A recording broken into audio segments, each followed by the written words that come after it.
Hello everyone, how are you? I hope आप सब अच्छे होंगे, बेहतर होंगे, लाजवाब होंगे मेरे प्यारे साथी। तो आप सबका स्वागत है पावर ऑफ एजुकेशन के इस प्लेटफॉर्म के ऊपर, जहां पर मेरे भाई जयशंकर प्रसाद जी की पिशोला की प्रतिध्वनि कविता के ऊपर हम चर्चा करेंगे। एक बहुत प्यारी सी कविता है और इसके ऊपर हम पूरी वार्तालाप करेंगे। सारा आपका डाउट क्लियर करता हुआ चलूंगा। आप सोच रहे हो ना सर हमारी हिंदी की क्लास नहीं आ रही, पॉलिटिकल की नहीं आ रही, क्योंकि आपकी क्लास इसलिए नहीं आ रही क्योंकि जो मैं लेके आ रहा हूँ वो आपकी क्लास कहीं और नहीं जा रही। समझ रहे हो ना? दिखाता हूं कैसे मेरे भाई। अभी आप देखो तो ये हमारी यूनिट नंबर 5 है मेरे भाई। क्या है? यूनिट नंबर यूनिट नंबर 4 है। कौन सी मेरे भाई? यूनिट नंबर 4 है। इसके अंदर हम चर्चा क्या करने वाले हैं? यूनिट नंबर 4 में हम कवि हमारा रहेगा जयशंकर प्रसाद। जयशंकर प्रसाद हमारे कवि रहने वाले हैं और इनकी मेरे प्यारे साथियों 3 कविताएं हैं जो अपने को इस यूनिट के अंदर, इस सीरीज के अंदर पढ़नी है। सुपर सीरीज है, मैं आपको इसके डाउट क्लियर करता चलूंगा। आप कहते हो ना कि सर हम तो सीरीज लिए, हमें तो कोई आपकी क्लास की जरूरत ही नहीं है, नीड ही नहीं है सर, हम तो सीरीज से अपनी तैयारी को बेहतर कर लेंगे सर। देखो मेरे भाई, यूनिट नंबर 4 के अंदर आपकी क्या क्या है, मैं डाउट क्लियर करता हूं, उसके बाद अपनी क्लास को शुभारंभ करें, कोई दिक्कत नहीं, क्लास बेहतर लगाएंगे। यहां देखो मेरे प्यारे साथियों, जयशंकर प्रसाद की पिशोला की प्रतिध्वनि, यानी इसकी 3 कविताएं जो अपने को यूनिवर्सिटी ने भेजा कि आपने इनमें से पेपर आएगा आपका। ठीक है, जयशंकर की एक पिशोला की प्रतिध्वनि, पिशोला की प्रतिध्वनि मेरे भाई, प्रतिध्वनि आपको दिखाऊंगा मैं, उसके बाद करवाऊंगा, ताकि मेरे भाई आपको रास्ता अंधेरे में रखना काम नहीं है हमारा, कतई भी एक नंबर काम नहीं। क्योंकि काफी बच्चों को तो पता नहीं कि एक्चुअल में है क्या, आपको लगता है कि सीरीज ही सब कुछ है। ठीक है ना? अभी बताता हूं। उसके बाद में सुनो मेरे भाई, इसके अंदर दूसरी है बीती विभावरी। दूसरी कविता है इसकी मेरे प्यारे साथी, यूनिवर्सिटी ने जो डाटा दिया भाई बता रहा हूं मेरे भाई, बीती विभावरी, बीती विभावरी, ये यहां से भी एक क्वेश्चन निकलेगा। ठीक है, तीसरी कविता इसने दी यूनिवर्सिटी ने, परले की छाया, परले की छाया। यानी जयशंकर प्रसाद की ये 3 कविताएं, उसने कहा इन तीनों में से कोई भी प्रसंग आएगा 8 नंबर में आएगा, कोई भी क्वेश्चन आएगा 8 नंबर में आएगा। ठीक है, अब देखो मेरे भाई, ये 3 डाटा है यूनिवर्सिटी ने जो आपको पहले दिया है कि यहां से पेपर बनेगा भैया। अभी इस सीरीज में कहां पर क्या दिया है वो और दिखा देता हूं। चौथी यूनिट पर मैं आपको ले चलता हूं। देखो 2 मिनट लूंगा आपके, लेकिन बहुत बड़ा कंसेप्ट क्लियर कर दूंगा आपके माइंड का, ताकि मेरे भाई आप सबको एक अच्छा डायरेक्शन, जब तक वो कहते हैं ना मेहनत करने से इंसान बड़ा नहीं होता, डायरेक्शन में मेहनत करने से इंसान बड़ा होता है, वही बात है मेरे भाई।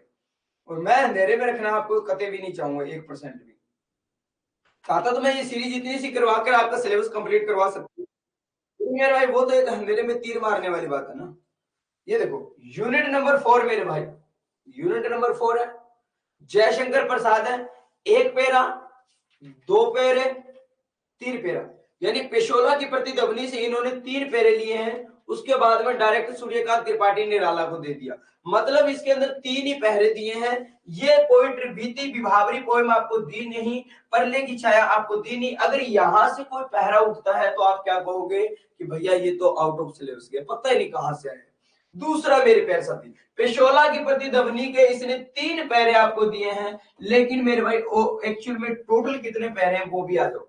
एक पैरा मैं दिखाऊंगा, फिर मैं अपनी क्लास शुरू करूंगा। एक पैरा, 2 पैरे, 3 पैरे, 4 पैरे, 5 पैरे, 6 पैरे। भैया 6 पैरे हैं जहां से आपका क्वेश्चन निकलने वाला है। और हमने बड़े ही मैंने मेरे भाई इस डाटे को रात को 2.5 घंटे में तैयार किया, ढूंढ ढूंढ के, ढूंढ ढूंढ के, ढूंढ ढूंढ के। ठीक है, फिर मैंने इसको इतना कंसेप्ट वाइज तैयार किया ताकि मेरा बच्चा पढ़ने वाला कहे कि सर मजा आ गया बेच लेने का। अब लग रहा है कि 499 जो लगाए ना, हक आ गया हमें 499 बेच का। अब चलते हैं अपनी क्लास का शुभारंभ करते हैं। बोलो सारे राधे राधे, जय श्री कृष्ण, जय मां सरस्वती की। सारे मां सरस्वती को याद करो और चलते हैं अपनी क्लास की शुरुआत करते हैं मेरे भाई। ठीक है ना? देखो, अरुण करुण बिंब वह निर्धुम वसम रहित जबलन पिंड, विकल विवर्तनों से विरल पर्वतनों में शर्मिक निमत सा, पश्चिम के व्योम में आज निस्लंब था। आहुतियां विश्व की अजरस लुटाता रहा, सशस्त्र कर माला से तेज ओज्वल जो वदियंता कदम सा। यानी जयशंकर प्रसाद का पहला पैरा, अरुण का मतलब क्या होता है? लाल रंग का। यानी यहां पर बात क्या चली है? पेशोला झील की बात चल रही है मेरे भाई। उदयपुर में एक झील है, उदयपुर में एक झील है कौन सी मेरे भाई? पिछोला। इसको पिछोला बोला जाता है, पिछोला झील है। और इस पिछोला झील में क्या है मेरे प्यारे साथियों? महाराणाओं के महल दिखाई दे रहे हैं, उसके आसपास के वृक्ष दिखाई दे रहे हैं। महाराणा प्रताप ले लो, महाराणाओं के क्या, महाराणाओं के महल दिखाई दे रहे हैं, जिसे कवि ने यहाँ पर झोपड़ी कहकर उसको संकेतित किया है। एक्चुअल में यहाँ क्या है कि मान लो एक पिछोला झील है, वहां पर महाराणा खड़े हुए हैं और वो सोच रहे हैं, महाराणा प्रताप ले लो, कि वो सोच रहे हैं कि अगर वो चले जाते हैं तो उसके बाद में मेरे प्यारे साथी उसके साम्राज्य को, उसकी प्रजा को कौन अच्छे से संभाल सकता है। इस विचार विमर्श में वो डूबा हुआ है। ठीक है, कवि दिनकर ने यही चीज दिखाते हुए यहाँ पर क्या किया, अपनी इस कविता को बनाया है मेरे प्यारे साथी। बहुत ही जबरदस्त कविता है, दिल से पढ़ोगे तो। कहता क्या है मेरे प्यारे साथी, सुन लो। सूर्यास्त का समय था, सूरज डूब रहा है पश्चिम दिशा के अंदर, लाल है, पूरा गहरा लाल है मेरे भाई, लेकिन कोई धुआं नहीं छोड़ रहा है। यानी आग जलती है तो क्या होता है, जब लाल आग होती तो धुआं, अग्नि, तो ये कहता कोई आग नहीं है, शांति वर्ण, लाल रंग का कोना सा बिंब, बिंब मतलब गोला मेरे भाई। ठीक है ना, मैंने आपकी सहूलियत के लिए सब कुछ दिया, टेंशन मत लो, शब्दार्थ भी दिए, दिखा देता हूँ। ये लो, अरुण का मतलब लाल होता है, बिंब का मतलब गोला या छाया चित्र जो दिखाई दे रहा है उसके अंदर। ठीक है, निर्धूम मतलब बिना धुएं के, निर्धूम मतलब क्या होगा, बिना धुआं के। पिंड का अर्थ क्या होता है, इस पिंड का मतलब होता है मेरे भाई, पिंड का अर्थ होता है ठोस। ठीक है ना, पिंड का अर्थ क्या होगा, ठोस मेरे भाई। फिर कहता है विवर्तन का मतलब होता है चक्कर, इस विवर्तन का मतलब क्या होता है, चक्कर होता है।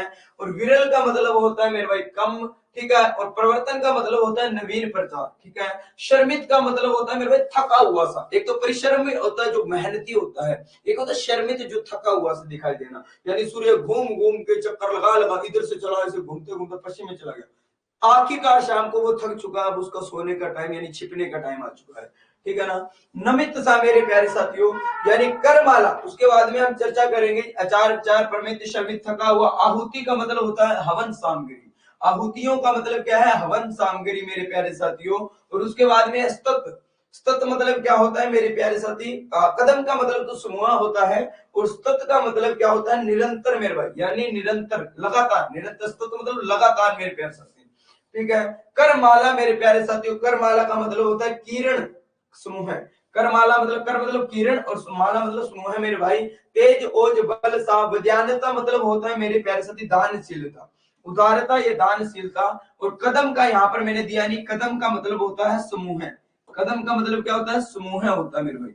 ठीक है, अब चलो कहता क्या है, अब बात समझ में आई चुकी होगी, बड़ी बड़ी बात है कि अरुण करुण बिंब वह निर्धुम बसम रहित जबलन पिंड, यानी इसका मतलब क्या है, तो उससे पहले आपको प्रसंग लिखना पड़ेगा।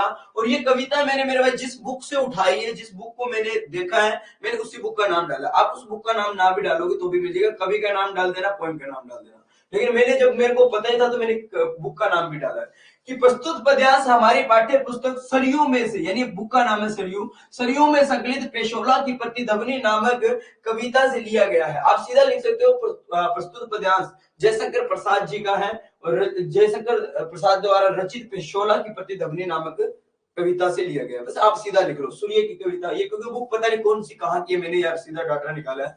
ठीक है, तो आप ये मत ही डालना, क्योंकि आपकी यूनिवर्सिटी में पता नहीं, अगर डालते तो गलत नहीं करेगी, कतई भी गलत नहीं करेगी यूनिवर्सिटी, नंबर अच्छा देगी। सूर्य डाल सकते हो, सेम टू सेम डाल सकते हो आप।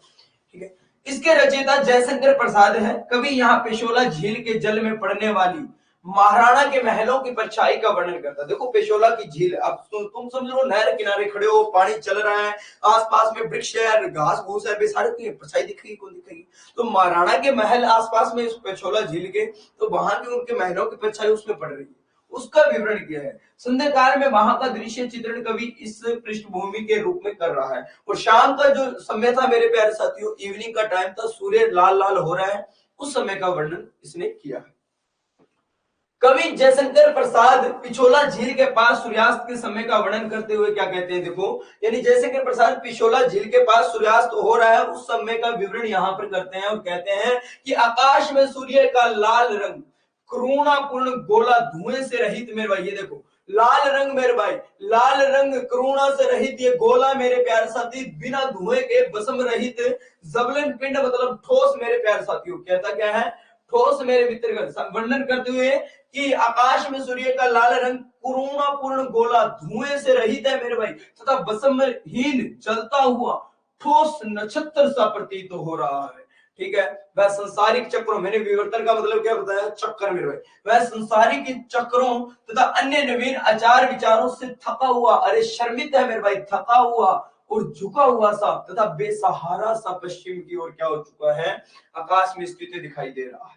यानी मेरे का शर्मित हो गए, मैंने ये लाइन बोली कि वह क्या, देखो पश्चिम के व्योम में आज निस्सलम सा आहुतियां विश्व की अजरस लौटाता रहा। इससे पहले ये रहा विकल विवर्तनों से मतलब चक्कर लगा रहा है मेरे भाई, विरल परिवर्तनों से नवीन नवीन शर्मित हो चुका है, नतमस्तक हो चुका है, झुक चुका है मेरे भाई, नमित सा मतलब झुका हुआ सा है मेरे प्यार सती। और पश्चिम के व्योम में आज निस्सलम सा आहुतियां विश्व की अजरस लौटाता रहा। अरे सत मतलब लगातार सशस्त्र कर माला, किरण की माला, किरण का समूह है मेरे प्यारे साथियों। ठीक है ना, यही बात यहाँ पर देखो, कहता निरंतर कदम सी वह अपनी हजारों किरणों के हाथों से अपनी तेज शक्ति तथा ओज की अपार आहुतियां निरंतर कदम से उदार और दानशील मेरे प्यार साथी होकर विश्व को क्या कर रहा है, लौटा रहा है। सूरज क्या करता है, किरण अपने को देता कि नहीं, आज ठंड में धुंध में सूरज निकलता, धूप निकल गिरा खड़ी, तो वो क्या है मेरे प्यार साथी, वही उसी सूर्य की बात कर रहा है। ठीक है, उसका संपूर्ण पराक्रम यश और तेज जैसे अब धीरे धीरे स्थिर हो चुका है मेरे भाई। शाम का समय है, लगता है बहुत दहक लिया तू पूरे दिन में, अब तेरे छिपना का समय आ चुका। अरे सूरज तेने दिखाया प्रकाश दिन भर में, अब चांद के निकलने का समय आ चुका। आज मेरे भाई विशेष की बात करते हैं, पश्चिम आकाश में सूर्यास्त का वर्णन यहाँ पर किया गया है। सूर्य के उदार और दानी रूप का वर्णन है। भाषा संस्कृत निष्ठ रखी गई है, साहित्य खड़ी बोली रखी गई है, मुक्त छंद, रूपक, अनुप्रास, उपमा आदि अलंकारों का प्रयोग किया गया है। अरे कति तुम्हें पता ना चले सीधा लिख देना मेरे प्यारे साथी, यहाँ पर अलंकारों का प्रयोग किया गया है। कोई ना कोई अलंकार किसी न किसी पैरे में मिलेगा ही मिलेगा, चेक करने वाले को कौन सा पता है, वो भी मेरी तरह ही आएगा, अनपढ़ है मेरी तरह। ठीक है ना, कते ना समझ लियो, मारा जीरो चला गया। ठीक है ना, चलो दूसरी है, ये इंपॉर्टेंट बहरा है मेरे भाई, ये आपके एग्जाम में आने के लायक है।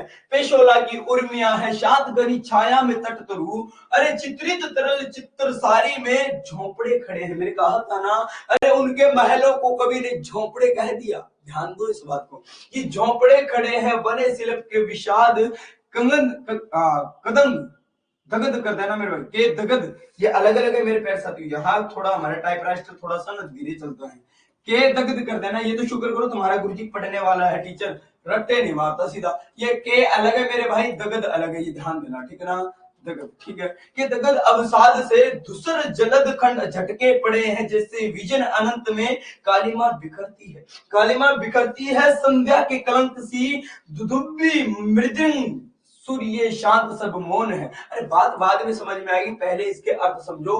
पेशोला, पेशोला मतलब ये झील है पिछोला की मेरे भाई। ठीक है ना, यहाँ पर पेड़ों का वर्णन किया, तट तरु मतलब पेड़ पौधे हैं, आसपास में पेड़ पौधे खड़े हुए, दूर कहीं झोंपड़े हैं जो दुख का अभाव करा रहे हैं मेरे भाई, ये चीज दिखा रहा है यहाँ पर भी। ठीक है ना, देखो क्या कहता है, पेशोला मतलब पिछोला झील, उर्मिया मतलब लहरें, यानी झील के अंदर देखो निरंतर लहरें क्या है, अपना शांत बैठी हुई है, नहीं मतलब फाड़ ढाल नहीं रही है, शांति से बह रही है, टन टन टन टन टन तारा, ऐसे पूरी मतलब फीलिंग से बह रही है। ठीक है, चित्रसारी मतलब चित्रशाला, दगद मतलब जला हुआ, अवसाद मतलब दुख होता है, दूसरा मतलब धूल से सुनो, आसमान में मिट्टी के धूल जैसे कण दिखाई देना बादलों से, विजन मतलब निर्जन हो जाएगा, अनंत मतलब आकाश हो जाएगा, कालिमा मतलब कालापन अंधेरापन, दुदुब्बी नगाड़ा हो जाएगा, मृदंग ढोलक हो जाएगा, जैसा एक ताल वाद्य होता है। सूर्य लिखा गया, हाँ सूर्य, सूर्य तुरही हो जाएगा। ठीक है ना, यहाँ पर सूर्य का मतलब तुरही होगा, तुर्य नहीं है, सूर्य है। ठीक है, अब चलो, पिशोला की उर्मिया है शांत घनी छाया में तट तरु, चित्रित तरल चित्रसारी में। अब चलो इस पे बात करते हैं। कहता है मेरे भाई प्रसंग सारों में सेम ही है, प्रस्तुत उपन्यास हमारी पाठ्य पुस्तक शुरू में संकलित कविता पेशोला के, ये लिख देना, 2 नंबर कट जाएंगे मेरे भाई, ध्यान रखना, प्रसंग वेरी वेरी इंपॉर्टेंट है, कवि का नाम कविता का नाम, 2 ही चीज इंपॉर्टेंट है। ठीक है, से लिया गया है, इसके रचयिता जयशंकर प्रसाद है। संध्या का समय है, पश्चिम में सूर्य अस्त हो रहा है, महाराणा के महलों की परछाई पिछोला झील में बनी हुई, एक ही प्रश्न लिख दी हुई सारी जगह, 6 पैरा कोई आ जाए। ठीक है ना, चलो अब कहता क्या है, अरे उक्त प्रसंग के अंतर्गत कवि कहता है कि पिछोला झील में उठती हुई लहरें शांत है, उस झील में उठती हुई लहरें शांत है, झील के जल में उसके तट पर उगे हुए वृक्षों का प्रतिबिंब बन रहा है, मतलब पानी चल रहा है, झील की लहरें शांत है, साइड में वृक्ष खड़े हुए हैं, पेड़ पौधे खड़े हुए, बाकी परछाई भी नजर पड़ने लगी। इसमें कोई दुराई वाली बात नहीं, पड़ेगी मेरे भाई, ठीक है। आगे देखो मेरे प्यारे साथियों, जो चित्रों से जड़ी हुई तरल चित्रशाला से जैसी लगती है, पिछोला के किनारे बने महाराणाओं के महल झोंपड़ों के रूप में प्रतिबंधित हो रहे। मैंने पहले बोल दिया कि महाराणाओं के बड़े बड़े महलों को कवि ने झोंपड़े बनाकर छोड़ दिया इसकी कविता के अंदर, कि झोंपड़ों से दिखाई देते हैं जैसे आकाश में धूल के रंग, बादल के टुकड़े जैसे तैरते हुए दिखते हैं ना मेरे भाई, तैरते रहते हैं, वैसे ही आज भी वहां पर झील के शांत वातावरण में महाराणा प्रताप की पुकार चारों ओर भटक रही है मेरे भाई। मेरे इतने बड़े साम्राज्य को उसको विश्वास नहीं था, महाराणा को कतई विश्वास नहीं था कि उसके बच्चे उसके साम्राज्य संभाल लेंगे। पहली बात तो अपने को, अपने माँ बापों को भी अपने पे नहीं होता, हमारा लाडलो बेटो या हमारे लाडली बेटी कर ले, पड़ोसी कहते हैं थारा छोरो ठीक है, बढ़िया मस्त है, अपना कौन माना करेगा, ना ना ना ना कते कौन माना, 1% भी मन में सोचा कि तने ज्यादा वेरे को मारना, वेरे बन गई यहाँ और सोचा। वही बात था, महाराणा प्रताप को पता था कि उसका साम्राज्य नहीं संभाल पाएंगे, अब उसको डर था इस बात का। अब कहते हैं कि उस झील के आसपास आज भी आवाज गूंजती रहती है इसकी, कि धीरे धीरे छाने वाला अंधकार संध्या पर लगे कलंक जैसा लग रहा था, ठीक है। वहां पूर्ण निस्तबंधता है तथा पहले की तरह नगाड़े यानी मृदंग है, तुरही आदि बाजों की कोई आवाज सुनाई दे रही है, यानी जैसे पहले दिया करती थी महाराणा प्रताप हुआ करते थे, वैसी आवाज आज भी वहां पर सुनाई देती है। ये बात कह रहा कवि। उदयपुर के पिछोला झील और महाराणा के महलों के निरंस वातावरण का चित्रण इसमें किया गया है, ये इसकी विशेष है। ये महल अपने अतीत वैभव का स्मरण करके दुखी से लग रहे हैं, उन्हें याद आ रही है कि तू कहाँ चला गया बीच रास्ते में छोड़कर, आज तेरे को फिर से मिलने का मन कर रहा है। अरे मेरे भाई आगा देना शायरी कौन, भाषा संस्कृति निष्ठ साहित्य खड़ी बोली है, अनुप्रास उपमा अलंकार मुक्त छंद का यहाँ प्रयोग किया गया है। विशेष में मथन के एक आधी लाइन ठोक दियो, बाकी सारी चीजें बे लिख दियो, अलंकारों का प्रयोग किया गया। कवि ने बड़े सुंदर तरीके से छंदों का प्रयोग किया है। अति जरूरी कोने अड़े घुसोड़ों के मुक्त छंद है, पिछोला छंद है, मोलो छंद है, और मानविक अलंकार है। सीधा लिखो ना, 2 लाइन, 1 लाइन हाईलाइट लिख दो, भी अंदर भी बात की नहीं करी है, सीधी सी बात कहानी खत्म। तीसरा, फिर भी पुकार सी है गूंज रही व्योम में, फिर भी पुकार सी है गूंज रही व्योम में, कौन लेगा भार यह कौन बिचलेगा नहीं, दुर्बलता इस अस्थि मास की, दुर्बलता इस अस्थि मास की, ठोक कर लोहे से परख कर वज्र से, अरे परिया लोका खंड के निकष पर कसकर चूर्ण, अस्थि पुंज सासेगा अटहास कौन रे, साधना की सोचों की बिखरे चूर चूर होके धूली सी उड़ेगी किस दृप्त पुत्कार से। मेरे भाई बेरोगन में के पड़ जाऊं, ध्यान रखियो मेरी गलती को नहीं, थारी गलती है, फिर ना कि सीधी सी बात है। सुनो मेरे भाई, कहता क्या है कि कौन फिर सी, कहता फिर भी पुकार सी है गूंज रही व्योम में, कौन लेगा भारी है कौन बिचलेगा नहीं, यानी व्योम मतलब आकाश की बात चल रही है, बिचलेगा नहीं विचलित होना, अस्थि मास मतलब हार्ड मास का मनुष्य, प्रलय लोका मतलब मेरे भाई प्रलयकारी कठोर पत्थर हो गया, निकष मतलब कठोर सी, अटहास मतलब मुक्त हंसी यानी आजाद हंसी एक तरीके से, दृप्त मतलब प्रबल हो गया, फुटकार मतलब फुटकार हो गया, ठीक है, फुटकार, ठीक है। कहना क्या चाहता है, कविता का प्रसंग सेम ही है। प्रस्तुत पद्यांश पाठ्य पुस्तक किसी पिशोला की ध्वनि से लिया गया है। इसके रचयिता जयशंकर प्रसाद। पिशोला झील में उदयपुर के महाराणाओं के महल प्रतिबिंबित हो रहे हैं। वे सब देशवासियों से पूछ रहे हैं कि क्या उनमें कोई ऐसा देश प्रेमी है जो उनके अतीत के गौरव को पुनः स्थापित कर सके, यानी उनको आजादी दिला सके, पूर्ण द्वारा से वैसा ही माहौल बना दे जो पहले कभी महाराणा प्रताप के समय में हुआ करता था। ऐसा कुछ कहा गया। व्याख्या सुनो, कवि कहता है कि सायंकाल सूर्यास्त का समय है, झील के आसपास पूर्ण शांति छाई है, किंतु तब भी आकाश में महाराणा प्रताप की पुकार गूंज रही है कि कोई है क्या मेरे साम्राज्य के अंदर जो मेरे भाई दोबारा से वही गूंज दोबारा ला दे। अरे जिस पिशोला झील में आज शांति छाई है, अरे वहां पर फिर से एक पुकार ला दे, ऐसा कोई है क्या। कहता क्या महाराणा प्रताप की पुकार गूंज रही है कि देश की गरिमा और गौरव की सुरक्षा का भार अब कौन उठाएगा। हम तो चले गए, आजकल क्या है अपना तो सोचे क्या है, पड़ोसी अपना ताकत हो है ना, बाढ़ में जान दे कौन छोड़ पाए। अरे ये कहता देश का कौन उठाएगा, हम थे वीर योद्धा जो मर गए। अरे मर गए नहीं भैया, हम गलत कह रहे हैं, मरना नहीं कहेंगे, मुझसे शहीद होना कहेंगे, शहीद हो गए, ठीक है ना। ऐसा कौन दृढ़ संकल्प वाला होगा जो अविचलित रहकर अपना यह क्या उत्तरदायित्व पूरा करेगा। टेंशन आ लो, मैं लड़ाई होती ना तो मैं लुक जाऊं पेटी के अंदर से बात करो, डर तो लगे। इतने लंबे प्राधीनता काल में देशवासियों में जो दुर्बलता आ गई है, जो कमजोरी आ चुकी है, उसको दूर कर उनके दृढ़ और मजबूत कौन बनाएगा। यहां क्वेश्चन कर रहा है कवि, उनमें लोहे और ब्रज जैसी कठोरता कौन पैदा करेगा?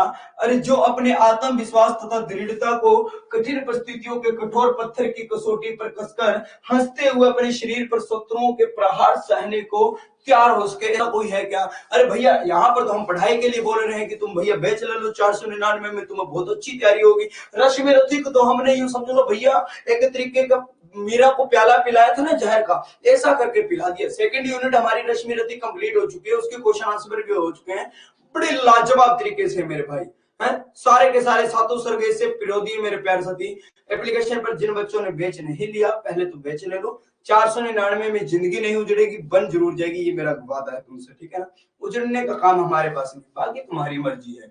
किसी को कोई भी डाउट आता है कॉल करना हो 7206 मेरा पर्सनल नंबर है, कॉल करो 08286, सेव कर लो नंबर को और डायरेक्ट मेरे भाई कॉल करो, खड़का दो कि सर जी हमारा अब प्रॉब्लम चला, अब घर में प्रॉब्लम हुआ है, पड़ोसी दोस्त में प्रॉब्लम हुआ है, थारी प्यार व्यार में प्रॉब्लम है, बी वास्ते में ना फोन कर लियो, मैं सीधी सी बताऊं फिर मियां ना के सर जी पढ़ाई में प्रॉब्लम हो तो कर लियो, आ जाओ आगे, ठीक है ना। खड़के दो सर जी मेरे भी बगैर मन को नहीं लगे किया करूं मैं, मारो दौड़ गई थारे दो, ठीक है ने मेरे को थारी से घरे बैठे अपने शरीर पर शत्रुओं के प्रहार सहने को तैयार हो। अरे कवि कहता है कि ऐसा कौन है जो स्वयं का हवन करके, अरे स्वयं को मतलब मार करके हवन करके अटहस करता, यानी हंसता रहे, मुक्त हंसी हंसता रहे, कहते हुए शत्रु के हृदय को कंपा दे, मतलब खुद को मार दे कि मैं मरा हुआ हूं, अरे आ जाओ, आ जाओ रे, हंसी करता हुआ मेरे भाई अटहस। अरे कवि कहता है कि महाराणा प्रताप की तरह ऐसा कौन है जिसकी गर्भ युक्त फुफकार से पिसोचा की साधना अर्थात देश के शत्रुओं के गलत इरादों को चूर चूर कर दे।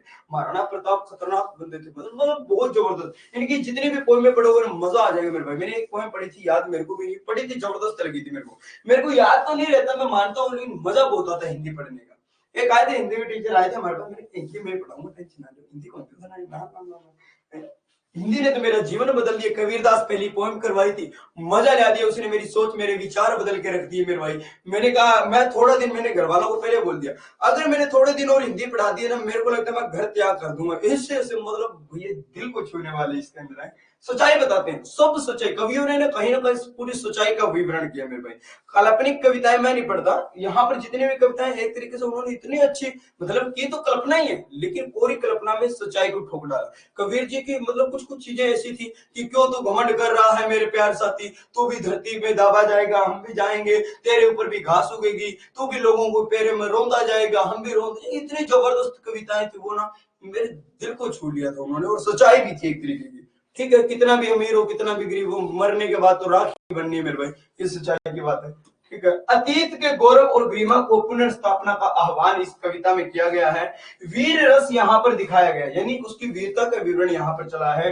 राष्ट्रीय गौरव को जागृत किया गया है। भाषा संस्कृति निष्ठ ये तो ठोक दी है, बार बार मैं आज कौन लेगा भार यह जीवित है क्या कौन, अरे कौन लेगा भार यह जीवित है क्या कौन, सांस चलती है किसकी कहता है कौन, ऊंची छाती कर मैं हूं मैं वाड़ मेरे कोई है क्या।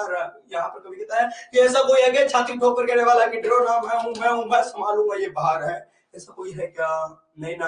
हाँ ऐसा ही, चलो कहते क्या कि कौन लेगा भार यह जीवित है ये कौन, सांस चलती है किसकी कहता है ऊंची छाती कर मैं हूं मेवाड़ में अरावली, सिंह सा समुद्र सिर किसका, अरे बोलो कोई बोलो रे क्या तुम समृद्ध हो। देखो बोलो तो सही, तुम सब मर चुके हो क्या, कोई है क्या अरावली की पहाड़ी की तरह ऊंची चोटी करके कहने वाला, सिर उठाकर कहने वाला कि मैं हूं मेवाड़ में महाराणा प्रताप की तरह, मैं फाड़ डालूंगा चीर डालूंगा शत्रुओं को, आंच न आने दूंगा अपने साम्राज्य पर, अरे शत्रुओं कांप उठो तुम साइड से आने ना दूंगा तुम, मतलब कि चलन मजा आना रहे को आना रहे आनंद आना रहे, बाकी से गौर ना करो। आ जाओ, भार का मतलब उत्तरदायित्व लेना, भार मतलब थारे पकड़ छड़ी चकन वाली बात को गणपत से चलेगी चलो मैं ले लूं भार का, वो बनी उत्तरदायित्व संभाल लो। भारी हो जाता है जब हम दूसरी चीजों को अपने सर पर लेना, कंधे पे लेना। अब थे गड़ा पत्थर चले, मैं यूं सर जी पूरा राजस्थान हमारा गांव ने मैं उठाऊंगा टांटा ना, वो कौन करना बावड़ा यहाँ पर टेंशन है, मैंने पता था सारा हूं। ऊंची छाती करने का मतलब साहस और दृढ़ता के साथ, श्रृंग मतलब है पर्वत की चोटी, श्रृंग मतलब क्या है पर्वत की चोटी। देखो प्रस्तुत पद्यांश हमारी पाठ्य पुस्तक स्वर्गीय पिछोला झील के पास खड़े महल आह्वान कर रहे हैं, प्राचीन उस प्राचीन गरिमा को पुनः स्थापित करें, मतलब ये सेम चीज है, ये तो बार बार हम पढ़ कर आ चुके हैं, बार बार पढ़ने का फायदा नहीं, व्याख्या पे आ जाओ। कविवर जयशंकर प्रसाद के अनुसार झील में पड़ रही महलों की परछाई पूछ रही है। अब ये पूछ रही कब भी नहीं, यहाँ पर मतलब कल्पना देखो कितनी गोरी, परछाई कह रही है, कोई है कि माने दोबारा झोपड़ा महल बना दे हैं, ऐसा कुछ है। कहने का मतलब कि देश के प्राचीन गौरव एवं गरिमा पुनः स्थापित, वह स्थापित करने का महान दायित्व आज कौन उठाएगा, यानी इसे पुनः स्थापित करने का, पुनः स्थापित यानी दोबारा से इसको स्थापित करने का महान दायित्व कौन उठाएगा, ये काट देना भैया, ठीक है।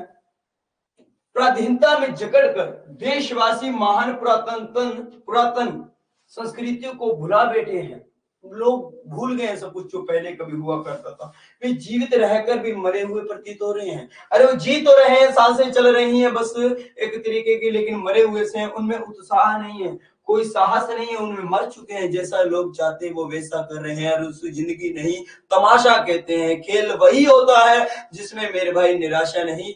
आगे तो चलो ना, ये महल पूछ रहे हैं कि क्या कोई साहसी पुरुष आगे आएगा और सिद्ध करके दिखाएगा कि वह जीवित है, वह अपनी छाती ठोक कर कहेगा कि मैं मेवाड़ हूँ, मैं मेवाड़ वीर पुत्र हूँ, मेरा सिर सब देश के गौरव से अरावली पर्वत की चोटी के समान ऊंचा उठा हुआ है। ये परछाइयां ललकार कह रही हैं कि कोई साहसी देश प्रेमी आह्वान से आगे आए और यह जिम्मेदारी उठाए, अन्यथा ऐसा लगेगा कि देश में कोई वीर पुरुष ही नहीं रहा, तब मरे हुए के समान। वो कहता है ना, ये तो वही बात होगी रामलीला के अंदर, वो आता है ना, लक्ष्मण और राम बैठे होते हैं, जो श्री राम उस टाइम आता है, परशुराम वो कहता है कौन है यार उसका क्या नाम है, जनक कहता है कि हम कोई वीर पुरुष बचा नहीं, तब कहता है ना वो लक्ष्मण खड़ा होता है, ये फाड़ दूंगा, चीर दूंगा, काट दूंगा, वही बात है कि इसो बंधु है कोई, जब बात आई है वीर पुरुष पर, आंच आई है जब अपने जमीर पर, तो आग हम लगा ही देंगे, पानी हो या पेट्रोल उसे बहा ही देंगे। फिर तुम्हें पता ही, आज इधर आज विशेष की चर्चा करते हैं। सब देश के गौरव को स्थापित करने के लिए कवि ने प्रेरित किया है मेरे प्यारे साथी, सब देश का प्रेम का संदेश दिया है, साहित्य खड़ी बोली हिंदी का प्रयोग हुआ है, उपमा अनुप्रास तथा प्रश्न अलंकार का इसमें प्रयोग किया गया है। चलो नेक्स्ट पैरा है। अब मजा आ रहा है ना, तुम्हें लग रहा है ना कि कुछ यूनिक चीजें पढ़ रहे हैं। अब अपनी सीरीज ले आओ, बाजा बजे जाओ मार्केट में, सुपर लिए और मेरे बराबर रख दी हुई बराबर ले आगे, ठीक है ना। जो कह रहा है ना सर जी बेच मैं तो कोई ना, मैं तो ना सुपर ही पढ़ा फलाना पढ़ा, पढ़ लो, आ जाओ पढ़ लो थे भी मैं, आहा ओहो आ जाओ, आहा इस खेवा की कौन थामता है पतवार, ऐसे अधड़ में अंधकार पारावार गहन नीति सा उमड़ रहा है, ज्योति रेखाहीन शुभद हो, खींच ले चला एक है काल धीवर अनंत में, सांस सफरी सी अटकी है किसकी आशा में। आगे बात आ जो समझो तुम्हें क्यों नहीं थी ना। अरे खेवा का मतलब होता है नौका, नौका मतलब पानी चल रहा है, ठीक है। नौका, अधड़ मतलब आंधी, पारावार मतलब समुद्र, गहन मतलब नीति मतलब दुर्भाग्य, और धीवर मतलब नाविक हो जाएगा, और सफरी मतलब मछली हो जाएगी। यहाँ समुद्र के अंदर की बात चल रही है, नौका की बात चल रही है, नौका चलाने वाले की बात चल रही है, समुद्र के अंदर की मछलियों की बातें चल रही है। चलो मेरे भाई, प्रस्तुत उपन्यास हमारी पाठ्य पुस्तक सूर्य से लिया गया है, पिशोला की प्रतिध्वनि है, जयशंकर प्रसाद की रचना है। कवि कहता है पिशोला झील में बनने वाले महलों के प्रतिबिंब सब देश में व्यापक पराधीन तथा देश की प्राचीन असमीपता के प्रति उपेक्षा का भाव यहाँ पर दिखाया गया। तो सेम चीज है भाई, ठोक देना, प्रसंग मैंने का सेम रखना है। कवि कहता है कि अरे सर्वत्र निराशापूर्ण वातावरण है, यानी देखो हाँ इस खेवा मतलब इस नौका की बात कर रहा है कि निराशापूर्ण वातावरण है, शांतिपूर्ण वातावरण है, पराधीनता और गौरवशाली अतीत के प्रति व्यापक अज्ञान के वातावरण में स्वदेश रूपी नौका की पतवार, मतलब पतवार थामने वाला कोई दिखाई नहीं दे रहा है, इस नौका को चलाने वाला, सही डायरेक्शन देने वाला कोई हमें दिखाई नहीं दे रहा। चारों तरफ निराशा है, दुख है, ठीक है ना, निराशा और उपेक्षा का अंधेरा दुर्भाग्य के समान छा रहा है, आशा के प्रकाश की एक रेखा भी दिखाई नहीं दे रही।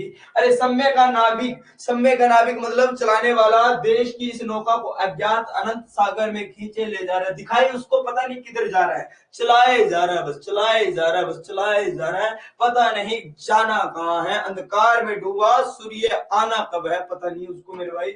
यानी देखो उसकी सांस किसी भी जाल में फंसी मछली के समान उस आशा में अटकी हुई है, उसे उम्मीद है कि कहीं ना कहीं पहुंच ही जाएंगे, ठीक है ना। उसको पता नहीं जाना कहाँ, एक तो सीधे होकर मैं बैठा जाना है, उसको पता नहीं चल रहा है, बस सांस है जैसे मछली फंस जाती वैसे कि कहीं ना कहीं तो पहुंचूंगा, अंधकार में उलझ गया कि वीर पुरुष आगे आएगा और सब देश को इस पराधीनता और निराशा की जाल से मुक्त करेगा। कि वो उम्मीद कर रहा है कि कहीं ना कहीं पहुंचूंगा मैं, कोई तो वीर आएगा जो हमें इस अंधेरे से बाहर लेकर जाएगा। वो वीर और कोई नहीं, मैं कहूँ सूरज महाराज निकल जा रहे, इस अंधेरी दुनिया को उजाला दे दे हैं। मेरे भाई डूबे बैठे हैं, उनको सद्बुद्धि दे और उन्हें कहे कि वे चले ले हैं। आज भाई सब देश में व्यापक निराशा और हीनता के भावों पर दुख व्यक्त किया गया है। इस पहले में कवि ने देशवासियों को पराधीनता और निराशा से मुक्त होकर भारत के पुरातन गौरव को पुनः स्थापित करने की प्रेरणा दी है। तत्सम शब्दावली युक्त प्रवाहपूर्ण खड़ी बोली है, मुक्त छंद है, वीर रस है, उपमा है, रूपक है, अनुप्रास अलंकारों का इसमें प्रयोग किया गया है। आगे चलेंगे मेरे भाई, आज की क्लास का अंतिम पैरा है तुम्हारे लिए। अरे आज भी पेशोला के तरल जल मंडलों में, तरल मतलब तालाब मेरे भाई, ठीक है। पिछोला मतलब क्या हो जाएगा, पिछोला झील, जलमंडल मतलब झील में भरा पानी।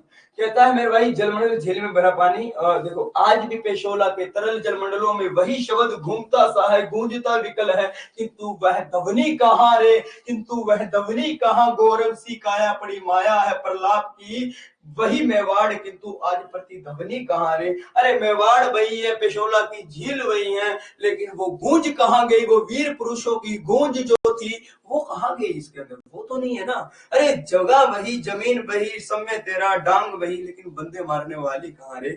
समझ रहे हो ना मेरी बात, गानों गए हो एक शाबू। आज पिछोला मतलब पिछोला झील, जल मंडल मतलब झील में भरा पानी, विकल मतलब व्याकुल है, काया मतलब शरीर होगी, हमारा काया रे खराब होगी, क्योंकि नागे को है नागे हूं मैं आज प्रताप, मैं मसे नागे हूं, बहुत औखो ठंड बना लो है महाराणा प्रताप प्रति अपनी गूंज। आज पहली बार ये लगा भी मैं पढ़ान और उसको मौसम बना गया हूं मैं, मजा आ रहा है हिंदी पढ़ाने का भी एक तरीके का। आज लग रहा है जो रात मैंने मेहनत की ना उसको मजा आ रहा है मेरे को पढ़ाने में, ठीक है ना। आज कहता है मेरे भाई सेम ही है, जयशंकर प्रसाद है, कवि स्वदेश में व्यापक पराधीनता को देख के व्याकुल है, यानी अंधकार को लोगों को डूबा, जैसे मैं तुम्हें देखता हूँ। मैं चला गया बताया तो था राजस्थान में, मैंने कहा वही गवर्नमेंट स्कूल घटसिया है, मेरा बेटा बिम्बी पेपर दे के ये मेरो कि मेज कम पेपर दे गया, वो ही गवर्नमेंट स्कूल है। वो गवर्नमेंट स्कूल किस बार है, वो दूसरों का तेरा बाप को सिर जगम तू पेपर दे गया, वही गवर्नमेंट है, सरकारी नहीं गवर्नमेंट बोला। अब ऐसा तो हाल है रे, अब क्या करूं मेरे प्यार से तुम्हारा है। चलो, इसके रचयिता जयशंकर प्रसाद कवि स्वदेश में व्यापक पराधीनता को देखकर व्याकुल है, वह देश के प्राचीन गौरव की उपेक्षा देखकर भी पीड़ित है, वह झील में बने महाराणा के महलों के प्रतिबिंब दिखकर लोगों को सजग और सावधान करना चाहता है। वह कहता है कवि ये ना मतलब गूंजते थे, वो गूंज लाने वाला कोई है या कोई नहीं, कोई को नहीं। कवि कहता है कि उदयपुर की पिछोला झील की विशाल जलराशि में सब देशवासियों को देश में व्यापक पराधीनता तथा उपेक्षा के प्रति सजग करने या प्रेरणा सपद शब्द आज भी घूमते से लग रहे हैं। जगाना चाहता है, सोई हुई दुनिया जगानी है, लोगों को फिर से अपनी दास्तां सुनानी है कि बेच ले लो, बहुत ही गजब की इसमें कहानी है, ठीक है ना। उसके गौरव क्या कह रहा है उसके बाद में मेरे भाई, उनमें व्याकुलता भरी हुई है, किंतु वैसी गूंज आज सुनाई दे रही है, किंतु वैसी गूंज आज सुनाई दे रही है, या महाराणा प्रताप का वही मेवाड़ है, उसकी गौरव रूपी काया आज भी इस झील के जल में दिखाई दे रही है, आज भी इस झील में दिखाई दे रही है।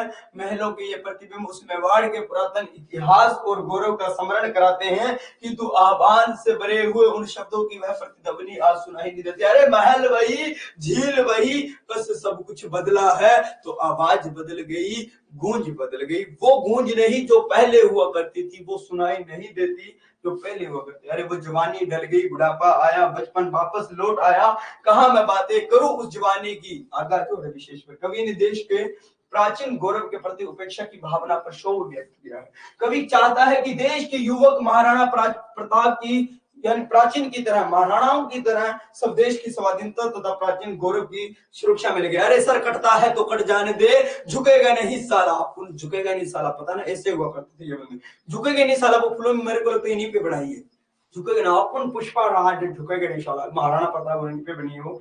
भाषा बोधगम्य प्रवाहपूर्ण खड़ी बोली है, वीर रस है, ओज गुण है, मुक्त छंद है, उपमा अलंकार है, और मेरे भाई तुम पर मेरा बहुत बड़ा प्रकार है। एक तरीके से भाई चैनल को जिन्होंने अभी तक सब्सक्राइब नहीं किया जल्दी से कीजिए, बैच को जिन्होंने ज्वाइन नहीं किया वो मेरी बात को 2 मिनट के लिए सुन लीजिए। आज देखो मेरे प्यारे साथी, बैच में क्या कुछ रहेगा, घबराओ मत बैच के तमाम साथियों, तुम लोग भी, तुम्हारे लिए भी बता रहा हूँ। 499 का मात्र बेच चल रहा है मेरे प्यार साथी पावर ऑफ एजुकेशन की एप्लीकेशन के ऊपर। क्या है? पावर ऑफ एजुकेशन की एप्लीकेशन, पावर ऑफ एजुकेशन। ये प्ले स्टोर पर जाकर लिखना है, ठीक है। या हमारे टेलीग्राम चैनल को ज्वाइन करने के लिए वीडियो के डिस्क्रिप्शन के अंदर ही मिल जाएगा सब कुछ मेरे भाई। इसी वीडियो के डिस्क्रिप्शन में ऐप लिंक मिल जाएगा, टेलीग्राम लिंक मिल जाएगा, इंस्टाग्राम लिंक, जितने भी प्लेटफॉर्म है पावर ऑफ एजुकेशन के सारे मिल जाएंगे। नीचे डिस्क्रिप्शन पे क्लिक करो और ज्वाइन हो जाओ, ठीक है। 499 मात्र का बैच है। इसके अंदर मेरे प्यारे साथियों क्या रहेगा, आपके लिए सारी सीरीज इसके अंदर डाली गई है मेरे प्यारे साथियों। बैच के अंदर पीडीएफ नोट्स डाले गए मेरे प्यारे साथियों, पीडीएफ नोट्स है इसके अंदर। हैंड राइटिंग नोट्स मिल रहे हैं मेरे भाई, हैंड राइटिंग नोट्स, प्लस मेरे भाई वीडियो लाइव क्लासेस मिल रही है मेरे प्यारे साथियों, रिकॉर्डेड क्लासेस मिल रही है मेरे प्यारे साथियों, ठीक है ना। इसके साथ में मेरे भाई बुक्स और मिल रही है। बुक्स आपके मार्केट में उपलब्ध करवा दी, जितने बच्चे हैं लेने वाले ले लो। 499 में इतना अच्छा डाटा देने के बाद में मुझे नहीं लगता हमने किसी बच्चे के साथ कोई धोखा देने की है, उसका नुकसान किया है। प्लस आपको बुक भी दिखाई जा रही है कि आपके बुक में क्या कमियां चल रही है। जो सीरीज आप पढ़कर अपना जीवन बनाने की सोच रहे हो, उस सीरीज में कहां कमी। आधे बच्चे को सच में पता ही नहीं है, उन्हें लगता है कि हमारी बुक की सीरीज ही है। एक्चुअल में आपकी बुक सीरीज नहीं है। सीरीज तो मेरी तरह मेरे भाई, जैसे मैंने अभी एक बुक गेस्ट पेपर निकाला है, सीरीज उसी की तरीके से है। सीरीज वाले बस थोड़ा ज्यादा दे देते हैं, हमने 60-64 पेज का बढ़ा दिया, क्योंकि देखो मैंने और मॉडिफाई कर दिया। पहले बुक हुआ करती थी, सीरीज वालों ने उसको मॉडिफाई किया, मैंने उसको भी मॉडिफाई किया। मैंने कहा ना बेटा, अच्छा आप 60 पेज में बच्चा पास करा देना, आग लगा देगा पानी में, बस पानी में तुम पेट्रोल डाल देना। अब जितने भी साथी हो सारे शेयर करो क्लास को, पावर ऑफ एजुकेशन पे अपने तमाम साथी जितने भी अपने दोस्तों को बताओ, उन्हें समझाओ, उसे बेच दिखाओ, उसमें क्लास दिखाओ कि भैया देख, अरे वो देख तेरे बापू से, तेरे बापू से गाल तो काटो मन बेरो है पर ना काटी यार, प्यारो मनाई थी मन बेरो थी गाल काटे मेरो ही कोनी माने मेरे को नहीं, वे दोस्त मेरे को नहीं, वे सीधे कहता मैं तो और ही तरह कहता था ना। अरे ये दोस्ती अजब है ये नाता, ये दोस्ती गजब है ये नाता, मजा तभी है जब दोस्तों में रहे। आगे कौन ज्ञान थोड़ी देना रहा हूँ, लाइफ है, एंजॉय करो, एक टाइम ऐसा आएगा। अब मैंने ना, मेरे को बोल देते हैं कि ऐसा नहीं फलाना नहीं, तू ऐसा कह देता है, ये नहीं करना चाहिए, वो नहीं करना चाहिए, प्यार मोहब्बत फलाना दिखना नहीं। मैंने ना, एक बंदे ने कहा, उसकी एज थी लगभग 50-60 साल का, उनको ज्ञान देने लगी था 50-60 का होते ज्ञान देने लग जाते मेरे सारे ज्ञान नहीं बन जाए। फिर तुझे बड़ा लालच तूने वो की कर गया डो अच्छी, फिर ज्ञानी बन जाओ। अब ये मेरे को ज्ञान दे रहा था, मैं वहां था, अब दे तो किसी और कर रहा, मेरे से रहा नहीं गया, मैंने सुनाई दी। मैंने कहा ताऊ पकड़म पकड़ाई खेलांगे, पकड़म पकड़ाई खेलांगे, पकड़म पकड़ाई समझो नहीं, गेम हुआ है, पकड़ाई खेलांगे। मैं कहता हूँ खेलेंगे पकड़म पकड़ाई, ना रे बेटा अब किसा खेली जा मारू, मैंने नहीं खेला जा रहा ना। मैं, मेरा कहने का मतलब, मैं उम्र में छोटा था लेकिन उस ताऊ को बात समझानी जरूरी थी। मैंने कहा ताऊ टाइम होता है, एक टाइम है, आज बच्चों का टाइम है, ये करेंगे तो करेंगे, अपने रोकने से कुछ नहीं रुकने वाला।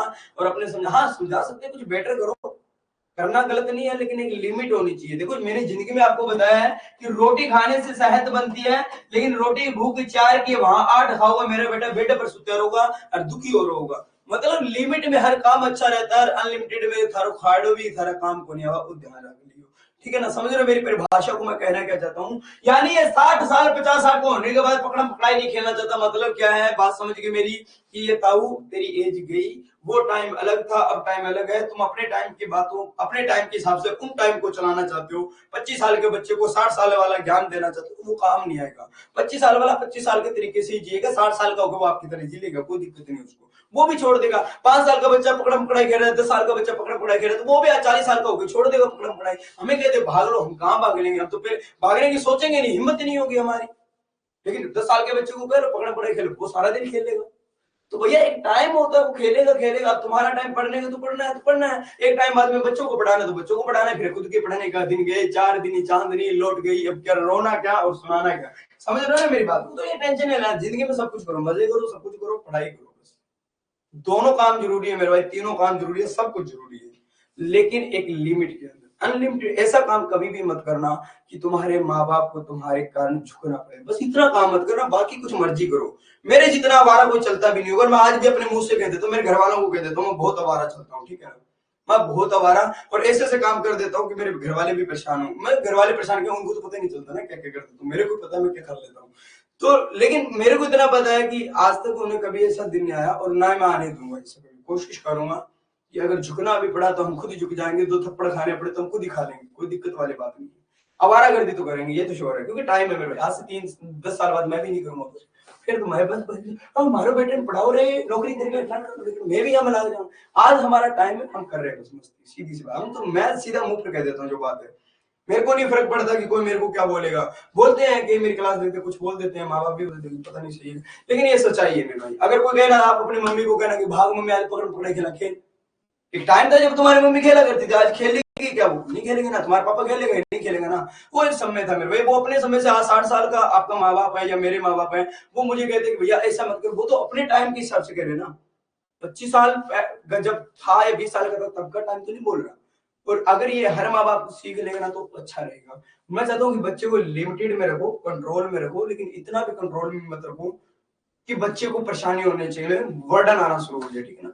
अपने तो घर पर कहा हुआ, टेंशन मतलब मेरी, मैं आवारा था, आवारा हूँ, आवारा रहूंगा, तुम्हें कोई टेंशन नहीं, घर से कहीं नहीं जाने वाला, भागने वाला नहीं, ठीक है ना।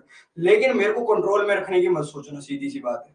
आपको कंट्रोल में रहने वाली चीज नहीं है। अब मेरे को क्या, कॉलेज वाले कहते हैं हम तुम्हें मौका नहीं दे, मैंने तुम मौका नहीं दो, मेरे कॉलेज मैंने दुकान पे भरी कर दी, मैंने कहा जाओ भैया कोई भी बुक ले लो। क्या कंट्रोल करोगे तुम लोग मेरे को भाई है? मैंने सोच लिया कि मुझे हर घर में जाना है तो जाना ही है मेरे भाई। फिर चाहे कितना भी इन्वेस्टमेंट हो जाए, कितना भी फ्री करना पड़े, कागज की तरह, जैसे कागज बांटे जाते हैं ना अखबार, वैसे फेंके जाते हैं। घर घर में फेंक दूंगा मैं किताबों को, जो पढ़ने वाला है नहीं है सीधा कह दूं आंटी ला किताब ले, मेरी किताब है, तो बेटा वो तो पढ़ने को नहीं, अरे चुल्ला मार बाढ़ ली। मजा तो भी है मेरे भाई, अपने ने सोच लिया करेंगे जरूर, ठीक है ना। अभी के लिए इतने काफी, हंसते रहो, मुस्कुराते रहो और अपने साथियों को शेयर करते रहो, और एक भुजाल खड़ा कर दो, हर एक जगह एक ही नाम गूंजना चाहिए, पावर ऑफ एजुकेशन, ठीक है ना। जय हिंद मेरे प्यारे साथी।